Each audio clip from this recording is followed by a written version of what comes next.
Welcome to the Daily's Double Shot. I'm Austin Siedentoff. And I'm Evelyn Osborne. Up first, a UW freshman becomes the first Tetris player outside of Japan to earn the rank Grandmaster. Stuart Marlantes brings us up to speed on internet browsers. We get a rundown of what it was like to attend the Apple Cup. David Chrisman reviews the new movie Shame. We look back at the Swing Kids quarterly dance. We check out some recycled clothing stores on the Ave. And finally, we profile a talented member of the UW Photography Club. All coming up on today's Double Shot. Ooh, what is that? Chinese. Yeah.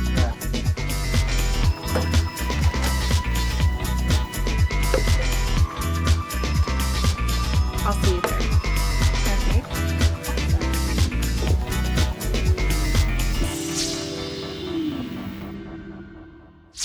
Coming up first this week, we speak with a UW student who has become one of the best Tetris players in the world.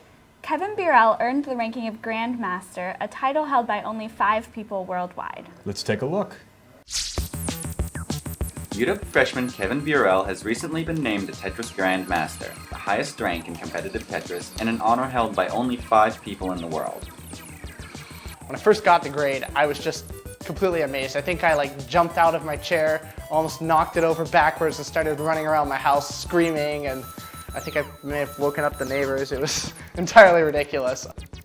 Invented in the Soviet Union in 1984, Tetris is one of the most popular and iconic video games of all time. I like that it's a very simple game to play. Anyone can play Tetris. I mean, you can just tell them that the pieces fall and that you're supposed to line them up in clear lines. Every time you fill a line, it clears.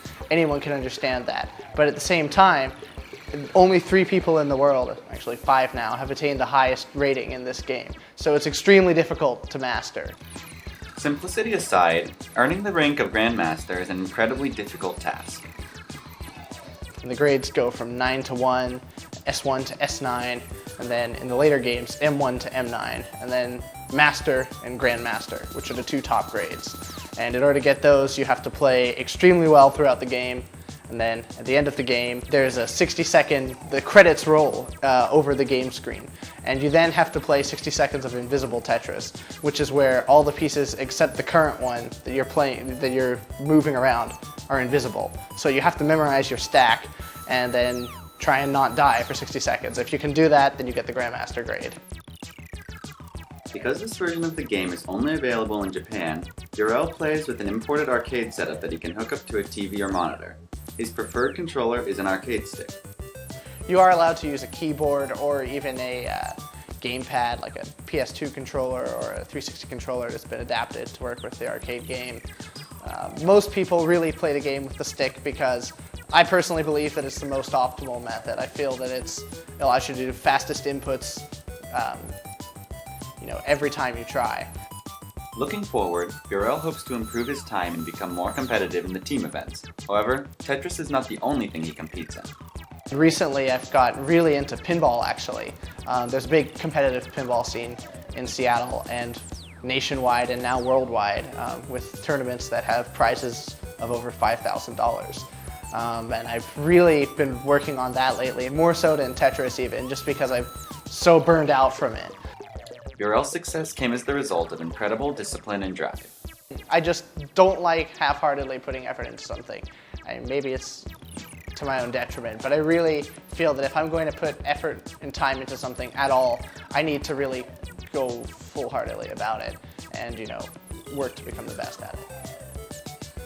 Be on the lookout for more from Birrell in the future. In our next segment, Stuart Marlantes discusses web browsers. I wonder what the best browser is to play Tetris on. I'm sure Stuart would be happy to help you with that. Well, in the meantime, let's watch the next episode of Tech Talk.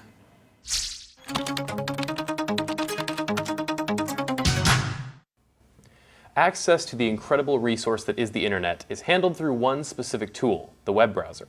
The history of web browsers is very colorful. Some were hated, some grew quickly, and many disappeared forever.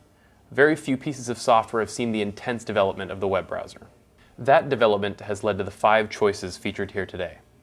Microsoft's Internet Explorer debuted on August 16, 1995. It was embroiled in the first major round of the browser wars, eventually beating out Netscape Navigator for user count supremacy, and it holds that title to this day, now with about 39% of overall market share. Internet Explorer today has come a long way since its first release. The current version, 9, is a decently respectable browser. The Internet Explorer 10 beta included in the developer preview of Windows 8 is even better, light, fast, and clean. Internet Explorer's market share has been steadily dropping, however, even with all these improvements. The bane of web developers everywhere, version 6, has irreversibly stained its name, but only time will tell what will happen to Internet Explorer. Apple got into the browser game quite late. On January 7, 2003, it released Safari. Technically, Safari was a triumph. It was extremely stable on Mac OS X and incorporated a new, superior rendering engine. However, Safari never captured a significant portion of the market. Now it is responsible for approximately 8% of internet traffic. Despite that, it is a relatively nice choice, especially if you're on a Mac. Google's Chrome made a huge splash when it was first released as a beta on September 2, 2008. It also started the most recent browser design trend, focusing on minimalism and speed. Chrome has grown astoundingly fast and controlled just over 20% of the market during September 2011. It is also updated almost constantly and is already on version 15. The browser has continued to become more and more robust over time, even gaining an app store. It's an excellent choice because it's extremely secure, fast, and easy to use. Opera debuted publicly in 1996. It has proved to be one of the most feature-filled and innovative browsers from the start. It was the first to feature tabs, which is considered a browser necessity today. There is little doubt that Opera is the most sophisticated browser today, with ad blocking, fraud protection, a BitTorrent client, a download manager, an email and IRC chat client, and web feed aggregator all built in. It also includes a function titled Opera Turbo that offloads some page rendering to Opera's servers, speeding up your browsing if the connection is slow. Unfortunately, despite Opera's many strengths, it has even less users than Safari, with a paltry 2.7%. Personally, I'm continually baffled as to why this is. In many respects, Opera is the best browser around. Firefox, by the Mozilla Foundation, also has a long history. Its lineage can be traced back to Netscape Navigator. Mozilla Firefox, as it is known today, was formally released on November 9, 2004. Firefox has been the go-to browser for the web development community for quite some time, due to its focus on following web standards. It features almost everything you'd want from a modern web browser, and what it doesn't have can be easily added, as its add-on community is second to none. About 25% of internet users choose Firefox as their browser, making it the second most popular. And for good reason, it's a very strong choice. Thankfully, most browsers today are quite powerful, and choosing one largely depends on your own personal preference. However, I'd recommend Firefox for expandability, Chrome for simplicity, and Opera for sheer number of features. Thanks for watching TechTalk. Questions and comments can be sent to techtalk@stuartmarlantes.com. See you next time. Don't forget, you can always email Stuart with tech questions, like what's the best browser to play Tetris on, at techtalk@stuartmarlantes.com. Is that what you're doing right now? Maybe. Up next, we see what it's like to go to the Apple Cup from a student perspective.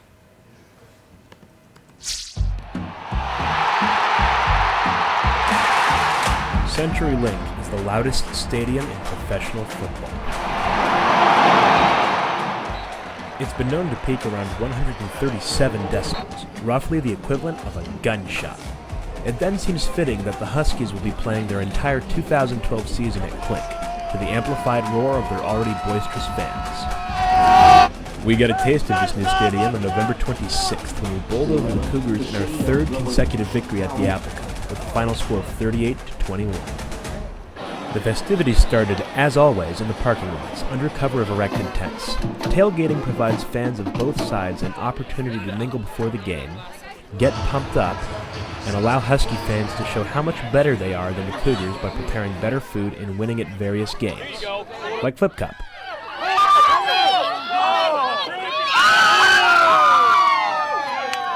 Real good.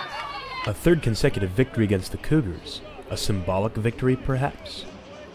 Finally, as the bands finished practice, the players warmed up, the fans took to the stands, and the mascots put on a friendly show, it was time to start. The Huskies took the field.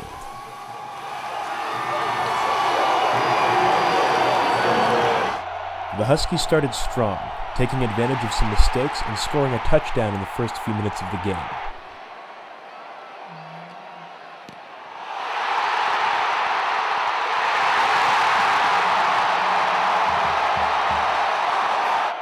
They kept the momentum going, stayed solid enough for when the Cougars tried to rally, and ultimately took the cup home. Our own biases aside, the game was overall a success. Both teams had their moments, and spirits and camaraderie were high. The friendly rivalry between our Huskies and Wazoo's Cougars will pick up again next year, and the frenzy will resume.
Sports, what am I supposed to do on weekends? You really don't get out of the studio enough, do you? I don't know, go see a movie. David Chrisman just did a review of Shame for Film Focus. Okay, let's check it out. Hello, I'm David Chrisman, and welcome back to Film Focus. Today, we'll be looking at Shame, directed by Steve McQueen, no, not the one you're thinking of, and starring Michael Fassbender. Shame is a film about a man named Brandon dealing with sex addiction, and his difficulties when his sister comes to live with him, breaking his ability to continue the lifestyle he's cultivated in order to feed his addiction. Actor Michael Fassbender might be familiar to some people as the actor who played Magneto in X-Men First Class, and if that film didn't convince you of his acting ability, Shame will. Fassbender's already won an award at the Venice Film Festival for his role, and the film has also won awards at several other festivals. This is only the second film by British director Steve McQueen, whose first film, Hunger, about the 1981 Irish hunger strikes, also starred Fassbender. One thing that struck me about this film was McQueen's use of colors. He uses the now quite familiar contrasting blue and orange color scheme that influences people towards being emotionally closed or open. What's different about Shame, though, is that almost all of it is in the blue side of the spectrum, making everything feel a little colder and less emotional. This means that when he does go for the orange filters, it's a huge effect, and the film can really change how you think about it. Shame is a very graphic film, fitting with the subject matter. In fact, it's been rated NC-17 due to its graphic nature, and as such will be screened much less. The president of Fox Searchlight, distributors of the film, said about the rating, "I think NC-17 is a badge of honor, not a scarlet letter. We believe it is time for the rating to become usable in a serious manner." I agree with him when it comes to this film. Even though there are many sex scenes, they're all in service of the story, and the eroticism is lacking because you know that you're watching a man essentially self-destructing. This film is very dark and not in a way that can be made fun of. If you're interested in going to see this film, be prepared for it mentally. This isn't one I'd recommend for everyone. It can be very hard to watch at times, and even in lighter moments, the tension that's built up doesn't go away completely. Despite the warning, Shame is still an excellent film and quite the experience. Just be sure to be ready for it, as it can give you quite the emotional and mental beating if you aren't. Even though it's very cliche, Shame is a film that you get out what you put into it. The film is a serious look at sex addiction, and it's unashamed about that. It's very graphic when it needs to be, but only when necessary. If you're ready for it, Shame can be an emotionally rewarding film, and something that you can take a lot from, but it isn't in any way a happy or nice movie. I'm sure some people will love Shame, but be prepared going in. Shame opened in theaters December 9th, yesterday, and will be out on DVD April next year. Shame is in theaters now, so make sure you check it out over winter break, if you're into that heart-wrenching kind of stuff. And maybe check out the Daily's Double Shot, too. Up next, we see what the club Swing Kids at UW is all about. You've seen them in Red Square during Dog Days, but what do the students in the Swing Kids Club do during the rest of the year? We went to Hansey Hall to find out. You will find Swing Kids at UW in Hansey Hall every Wednesday night during the school year. Beginner lessons start at 6 p.m. and member lessons start at 5 p.m. So again, we're going to do exactly the same thing, leaders. Remember, you still want to connect up with your follower with the right hand on 1, 5, 6, 7, 8, 1. Our beginner lessons are always free. So if you are interested and just want to try it out, you can just come in and be like, I don't know what I'm doing. We're like, we'll show you. Currently instructors for Swing Kids at UW are Peter Flahiff and Taylor Stender, who are both prominent members of the swing community. Students learn a variety of different styles of swing, including East Coast, Lindy Hop, Charleston, and Balboa. I kind of like just smooth style, which incorporates all of Lindy and East Coast. And I also like Balboa a lot, which you should just check out. It's just awesome. A dance is Swing Kids' main event of the year. The Burke Museum played host to students and their friends. The band providing music for the night was the Careless Lovers, a multi-talented quartet. They played trombone, upright bass, clarinet, saxophone, guitar, and many percussion instruments.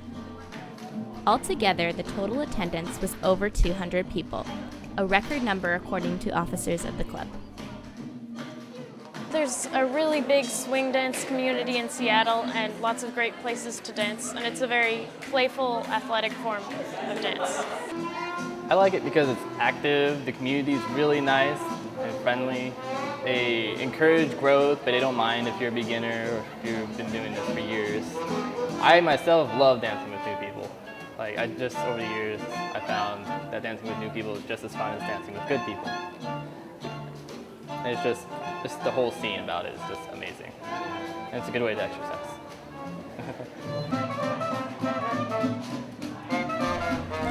To learn more about Swing Kids at UW, visit them on Facebook. Swing Kids will hold a dance this Wednesday night in Red Square, open to all students. All students who are finished with finals, that is. You know, it always seems colder during finals week. Maybe that's 'cause it's December. Anyway, this week, the Double Shot window shops through 3 recycled clothing stores on the Ave. Whether you need an entirely new wardrobe or you just left all of your winter clothes at home, the U District has some great shopping. Let's check it out. During seasonal changes, we usually need a new wardrobe, but everyone knows that can be expensive. So, we walked along the Ave to 3 recycled clothing stores to see what different styles and services they offer for students on a budget. We first visit Crossroads, located on University Way Northeast between 43rd and 45th Street. Crossroads offers gently used or new contemporary clothing for both men and women. Gianna Canatero, the store manager of the University District Crossroads, tells us more about the Crossroads Trading Company. We offer people a chance to get brand new and contemporary items in excellent condition for a fraction of the original price. Gianna tells us how recycled fashion has an impact on the environment and students. Recycled fashion keeps clothing out of landfills, which is great for the environment. And for students, it helps them stay on a budget by, first of all, being able to sell their gently used clothing for store credit or for cash, and also to give them a chance to buy items at a fraction of the original price. Gianna tells us how each Crossroads is unique and how they are connected to the UW community. Each Crossroads location is unique in that we each buy from the customers in our neighborhood. So our location directly reflects the customers in our neighborhood who resell to us. And also a lot of our employees were either past UW students or are current UW students. To learn more about Crossroads, visit crossroadstrading.com.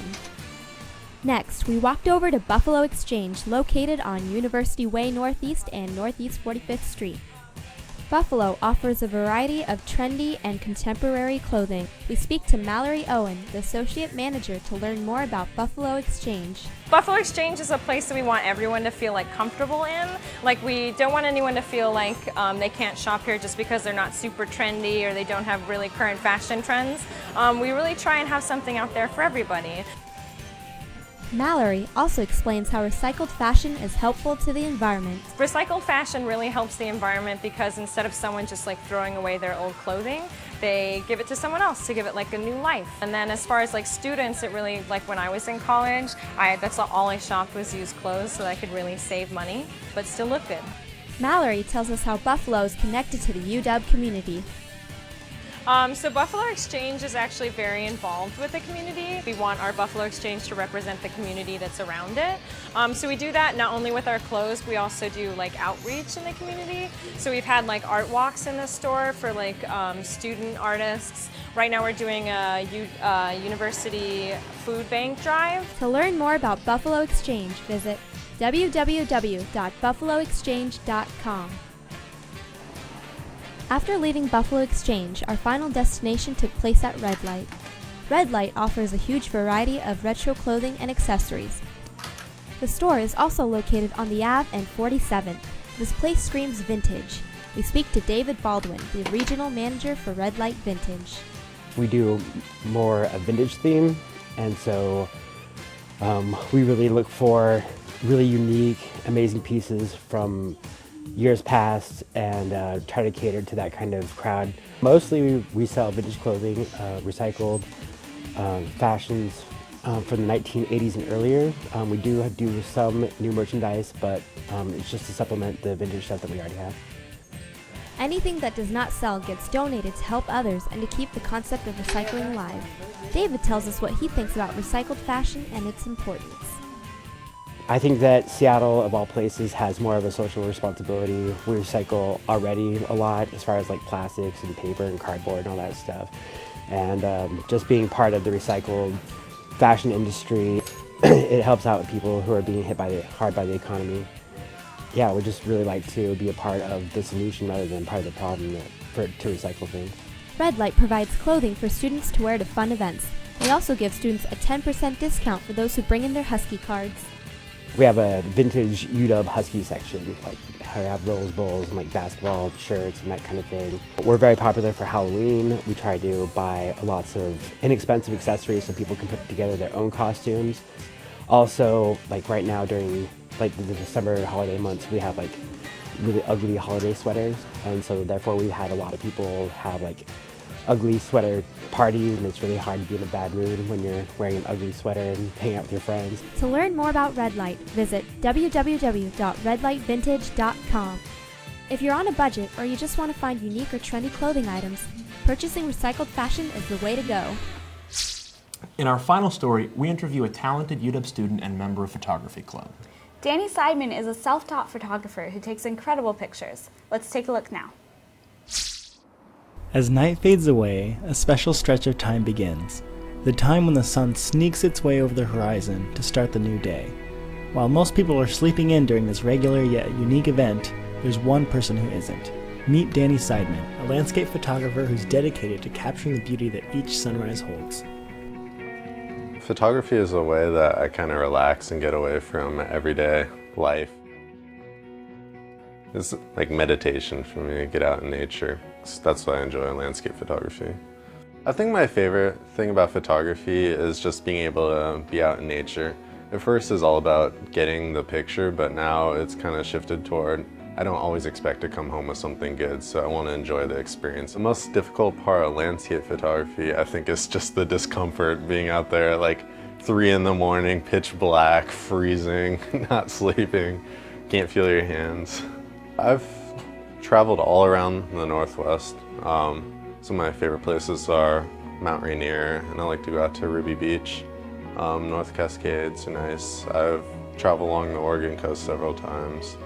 Columbia River Gorge, and I've gone as far as the Southwest, like Arizona and Utah, see the national parks there, and also Grand Teton National Park in Yellowstone. A lot of times when I go out to shoot, I'll have an image pre-visualized. It's something that I really want to capture. Like this summer, avalanche lilies. I really want a photo of avalanche lilies up at Hurricane Ridge, so I went out there fully expecting there to be like these wide swaths of flowers up in the meadows there. I get there and it was such a late season that the road was closed.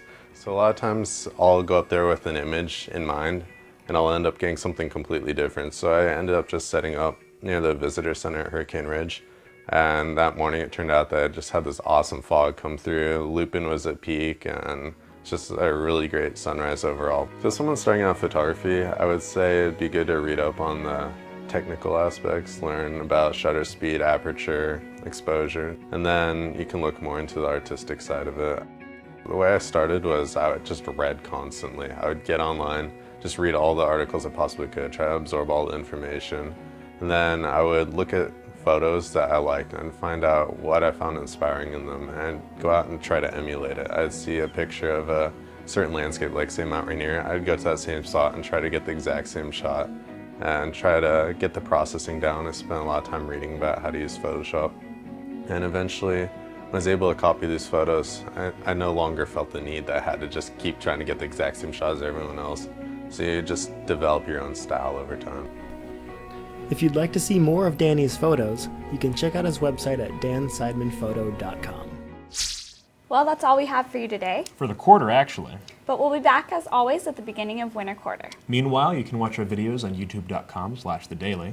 Or watch full episodes every Saturday night at 7. Thanks for watching. I'm Austin Siedentoff. And I'm Evelyn Osborne. Have a great Christmas Kwanzaa. And a Happy New Year See you next time. on the Daily's Double Shop.